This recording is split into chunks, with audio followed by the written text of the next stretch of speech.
अब खुद चुनाव आयोग ने कह दिया कि भाई 31 जुलाई तक हम चुनाव नहीं करा सकते, नामुमकिन है।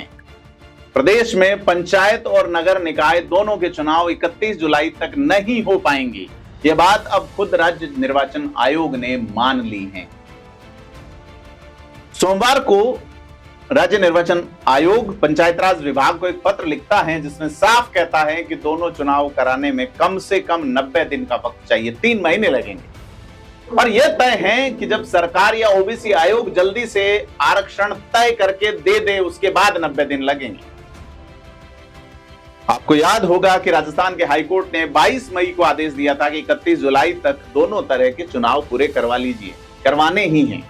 लेकिन अब तक ओबीसी वर्ग के आरक्षण का ही तय नहीं हो पाया है जो 20 जून तक होना था। हाल ही में पंचायत राज विभाग ने आयोग को पत्र लिख के बताया था कि ओबीसी आयोग ने अपनी आरक्षण वाली रिपोर्ट 14 अगस्त 2026 को देने की बात कही है। अगर रिपोर्ट 14 अगस्त तक आ भी जाती है तो पंचायत राज विभाग को सभी वर्गों यानी एससी, एसटी, ओबीसी, महिला का आरक्षण तय करने में 31 अगस्त तक का वक्त लगेगा। और यानी आरक्षण की पूरी प्रक्रिया ही अगस्त के आखिर तक पूरी होगी, जो 31 जुलाई की डेडलाइन से करीब 1 महीना बाद है। तो चुनाव में करीब 90 दिन लगेंगे। आज पूरे इस बिंदुओं पे अपन बात करेंगे। नमस्कार, मैं प्रदीप हूं, आप थिंक 360 देख रहे हैं। तो आयोग ने पत्र लिखा है। पत्र में बताया है कि आरक्षण तय हो जाने के बाद जिस दिन भी चुनाव की प्रेस विज्ञप्ति यानी कि औपचारिक घोषणा यानी कि आचार संहिता लागू होगी, उस दिन 90 दिन के अंदर पूरा चुनाव हो जाएगा। इससे 50 दिन पंचायत चुनाव में लगेंगे और 40 दिन नगर निकाय चुनाव में। आयोग ने यह भी बताया कि बढ़ी हुई पंचायतों की संख्या और सीमित संसाधनों को देखते हुए पंचायत चुनाव 4 चरणों में कराए जाने की संभावना है, जबकि नगर निकाय चुनाव 2 चरणों में होगा।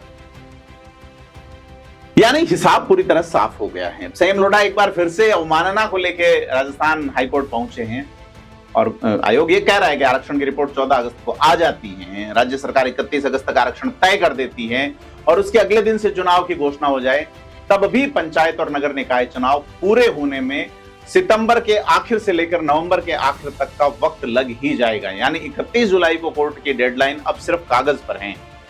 और क्योंकि चुनाव कराने वाली संस्था ने खुद लिखित में मान लिया है कि इतने कम समय में यह संभव नहीं है, मुश्किल है और इम्पॉसिबल है। और अगर हम बात करें बीते चुनाव की, याद रखने वाली बात है, जिला परिषद और पंचायत समिति का चुनाव कोरोना की वजह 1 साल देर से पिछली बार हुआ, यानी नवंबर दिसंबर 2020 में हो पाया था। यह कोई सामान्य बात नहीं थी, क्योंकि कोरोना जैसी एक एपिडेमिक पैंडेमिक की वजह से हुई थी, एक असामान्य देरी थी। अगर सिर्फ सरपंच और पंच के चुनाव की बात करें तो नियम लागू होने से लेकर नतीजे आने तक इसमें करीब 45 से 50 दिन लगे थे। और जिला परिषद पंचायत समिति के लिए सिर्फ वोटिंग से लेकर गिनती और प्रधान जिला प्रमुखों तक चुनने का जो मामला है 18 दिन में पूरा हुआ था। इसमें वार्ड बनाना, आरक्षण की लॉटरी निकालना, नामांकन भरना और नाम वापस लेना जैसे शुरुआती काम शामिल नहीं है। यह सब अलग से कई हफ्ते ले लेते हैं। यानी चुनाव आयोग का ताजा आंकड़ा 50 दिन पंचायत के लिए 2020 के असली अनुभव से मेल खाता है। नगर निकाय की बात करें तो नवंबर 2019 में 49 शहरों में चुनाव हुए थे। बांसवाड़ा शहर का उदाहरण लें तो 1 नवंबर को चुनाव की घोषणा हुई थी, 16 नवंबर को वोटिंग हुई थी, 19 नवंबर को गिनती हुई और 26 नवंबर को शहर का मुखिया चुना गया। यानी सिर्फ 25 दिन में काम पूरा हो गया था। लेकिन ये उस वक्त की बात है जब कोरोना जैसी कोई रुकावट नहीं थी और सिर्फ 49 शहरों में चुनाव होना था। अब आयोग ने खुद कह दिया है कि इस बार नगर निकाय में 40 दिन लगेंगे, क्योंकि इस बार एक साथ सभी नगर निकायों में बड़ी संख्या में चुनाव कराना है और वो भी 2 फेजेस। पूरे मामले की जड़ जो है वो है ओबीसी रिजर्वेशन। सुप्रीम कोर्ट ने ओबीसी आयोग को कहा कि हाई कोर्ट ने ओबीसी आयोग को कहा कि 20 जून तक अपनी रिपोर्ट दे दे, लेकिन वो डेडलाइन निकल चुकी और अब नई तारीख 14 अगस्त बताई जा रही है। बीच में विभागों के बीच सिर्फ चिट्ठी पत्री चलती रही और 1 जून को पत्र लिखा गया कि 15 जून को याद दिलाया गया, 16 जून का जवाब आया कि काम पूरा नहीं हुआ है। 23 जून के बाद भी यही सिलसिला चलता रहा और 29 जून को आरटीआई में सारी चिट्ठियां सामने आई, जिसके बाद मामला फिर से सुर्खियों में। जानकारों का कहना है कि अब सरकार के पास सिर्फ 2 रास्ते बचते हैं। पहला, आयोग की रिपोर्ट का इंतजार किए बिना पुराने तरीके से ही चुनाव कर दिए जाएं, जिसकी संभावना बहुत कम है, क्योंकि इससे ओबीसी समाज का विरोध शुरू हो सकता है। दूसरा, सरकार फिर से समय मांगे और मामला उलझ जाए, और अब वही होता दिख रहा है, क्योंकि आयोग ने खुद 90 दिन का वक्त मांग लिया है।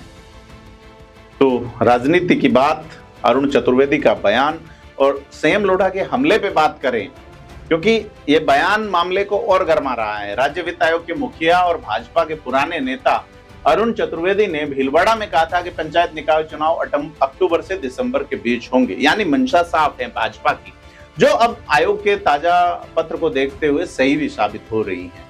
पूर्व विधायक संयम लोढ़ा ने इस बयान पर आपत्ति जताई और कहा कि इतने बड़े पद पर बैठे, संवैधानिक पद पर बैठे व्यक्ति का ऐसा बयान देना सरकार को कोर्ट का आदेश न मानने के लिए उकसाने जैसा है। अब यह मामला अवमानना के रूप में फिर से अदालत पहुंचा है। संयम लोढ़ा की तरफ से हाईकोर्ट की जयपुर बेंच में एक याचिका दाखिल की गई है, स्वीकार की जा चुकी है, जिसमें चुनाव आयोग और पंचायत राज विभाग और स्वायत्त शासन विभाग के 4 बड़े अफसरों को पार्टी बनाया गया है। याचिका में कहा गया है, जो चिट्ठी पत्री आई आरटीआई से, इससे यह साबित होता है कि अफसर चुनाव आगे बढ़ाने की बजाय सिर्फ ओबीसी रिपोर्ट का इंतजार करते रहे, और याचिका में से कोर्ट के आदेश की जानबूझकर की गई अवहेलना बताया गया है। कांग्रेस का कहना है कि भाजपा सरकार जानबूझकर ओबीसी रिपोर्ट में देरी करवा रही है ताकि चुनाव टलते रहें। विपक्ष भी यह कह रहा है कि सरकार अपनी गिरती साख और पार्टी के भीतर की खींचतान की वजह से जनता का सामना करने से बच रही है।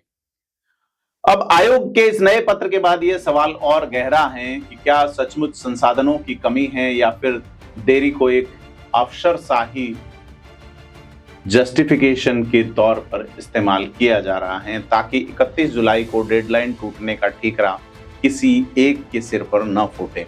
अब इस देरी का नुकसान कितना हो रहा है? 11,000 से ज्यादा गांव और 309 शहर बिना अपने चुने हुए नेता के चल रहे हैं, अफसरों के भरोसे।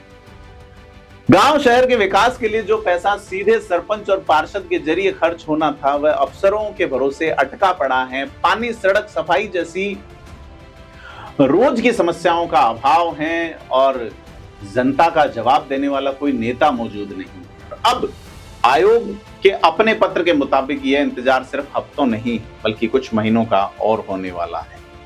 तो अगर कोर्ट में दाखिल हुई याचिका पर सुनवाई से यह तय होगा कि इस बार जिम्मेदार अफसरों और सरकार पर कोई सख्त कार्रवाई होती है, या फिर आयोग के इस 90 दिन वाले पत्र के आधार पर कोर्ट खुद ही नई डेडलाइन तय कर देता है। लेकिन अब सवाल यह नहीं रहा कि 31 जुलाई तक चुनाव होंगे या नहीं, क्योंकि इसका जवाब अब खुद चुनाव आयोग दे चुका है, जिसे चुनाव करवाना है, जो कह चुका है कि इम्पॉसिबल है। असली सवाल अब यह है कि क्या इस देरी के लिए सरकार पर अदालत की अवमानना का मामला बनेगा, या फिर एक और तारीख देकर मामला शांत हो जाएगा। जनता का सीधा सवाल वही है। जब चुनाव कराने वाली संस्था खुद कह रही है कि 90 दिन चाहिए, तो हाईकोर्ट की 31 जुलाई की डेडलाइन का अब क्या होगा? क्या यह सरकार की अवमानना, यह सरकार की ओर से अवमानना मानी जाएगी, या कोर्ट खुद नई तारीख देखा? आप कमेंट करके बताएं, आपको क्या लगता है कि अब सरकार पर कोर्ट की अवमानना का मामला बनना चाहिए या नहीं? साथ ही इस वीडियो में दी गई जानकारी आपको कैसी लगी, हमें कमेंट करके बताएं। वीडियो को लाइक शेयर जरूर करें। थिंक 360 को सब्सक्राइब करना ना भूलें। धन्यवाद।